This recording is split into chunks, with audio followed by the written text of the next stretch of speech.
ప్రెగ్నెన్సీలో ఎక్కువ మందులు వాడితే ప్రమాదమా? ఎటువంటి మందులు వాడితే బేబీకి హానికరం అనే క్వశ్చన్స్, డౌట్స్ అనేవి చాలా మంది కప్పులు అడుగుతూ ఉంటారు. సో ప్రెగ్నెన్సీలో ఎక్కువ మందులు వాడితే ప్రమాదమా అండి? అవసరం బట్టి వాడాలండి.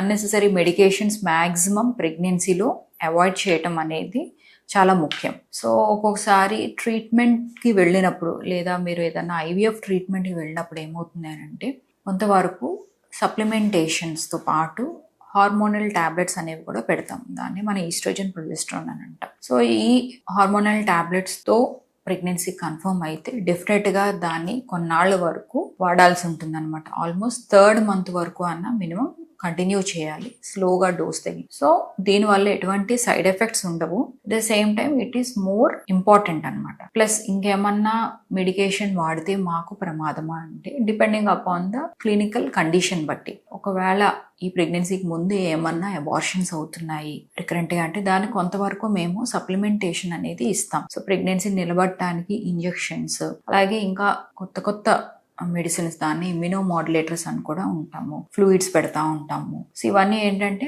గర్భం అనేది నిలబడటానికి అనమాట. సో ప్రెగ్నెన్సీని నిలబెట్టడానికి మనం ఇచ్చే మందులు అనేవి సాధారణంగా టెస్ట్ అయ్యి ట్రయల్స్లో అవి సేఫ్ అని ప్రూవ్ అయిన తర్వాతే మనం మెడిసిన్స్ వాడటం అనేది జరుగుతుంది. సో మ్యాక్సిమం ఏంటంటే వాళ్ళ ప్రీవియస్ హిస్టరీ తీసుకుని, వాళ్ళకి ఏమన్నా మందులు పడకపోవటం, ప్రీవియస్గా ఏమన్నా హిస్టరీ ఉన్నా, వాళ్ళు దేనికన్నా ఇతరత్ర మందులు వాడుతున్నారు అని అంటే, వాటిని బట్టి కొంతవరకు కొన్ని అవాయిడ్ చేయాల్సి ఉంటుంది. ప్రెగ్నెన్సీలో ఇంకేమన్నా మెడిసిన్స్ మనం వాడకూడదా అంటే, కొన్ని రకాల యాంటీబయాటిక్స్ని అసలు వాడకూడదు. ముఖ్యంగా 3వ నెల వరకు మనము ఎటువంటి మెడిసిన్స్ కానీ యాంటీబయాటిక్స్ అనేవి సాధారణంగా అవాయిడ్ చేస్తాం, అవసరమైనంత వరకు మాత్రమే. సో కొన్ని కంప్లీట్గా అవాయిడ్ చేయాలి, యాంటీబయాటిక్స్ అని లాంటివి. అలాగే కొన్ని మెడిసిన్స్ అనేది బేబీకి ప్రాబ్లం అనేది క్రియేట్ చేస్తాయి అన్నమాట. సో అలాంటి మెడిసిన్స్ని మనము ఆపేసి వేరే రకం మెడిసిన్, అది వేరే కాంపోజిషన్తో ఉన్న మెడిసిన్ మనము పెట్టడం జరుగుతుంది అనమాట. సో దీనివల్ల ఏంటంటే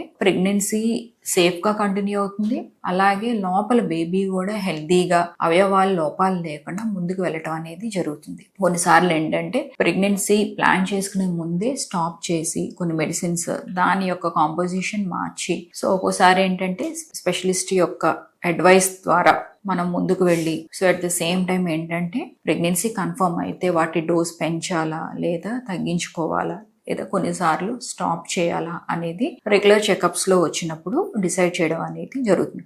సో మెడిసిన్స్ మీ అంతటా మీరే వాడటం కంటిన్యూ చేయడం, లేకపోతే ఆపేయటం అనేది చేయకూడదు. డెఫినెట్గా మీ కన్సల్టెంట్ ఎవరైతే ఉన్నారో, డాక్టర్ అయితే ఎవరైతే ఉన్నారో వాళ్ళ యొక్క సలహా మీదకి మీరు ముందుకెళ్ళాలి. ఇంకా ఏమన్నా మీకు డౌట్స్ ఉన్నా డెఫినెట్గా నన్ను రాజమండ్రి బ్రాంచ్లో కన్సల్ట్ అవ్వచ్చు. Thank you so much.